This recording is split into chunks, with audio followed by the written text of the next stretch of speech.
Le Premier ministre français respire. Il vient d'échapper à une motion de censure déposée par l'opposition. Manuel Valls avait engagé mardi la responsabilité de son gouvernement en ayant recours à l'article 49.3 pour faire adopter la loi Macron. L'opposition avait alors répliqué en déposant une motion de censure.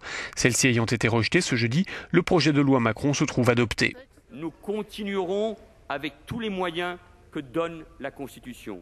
Nous continuerons sans relâche à réformer. Sans faiblir, nous continuerons à avancer pour la France et pour les Français. Reste que cet épisode aura accentué les divisions au sein de la majorité. L'UMP, à l'origine de cette motion de censure, n'a d'ailleurs pas manqué de le souligner.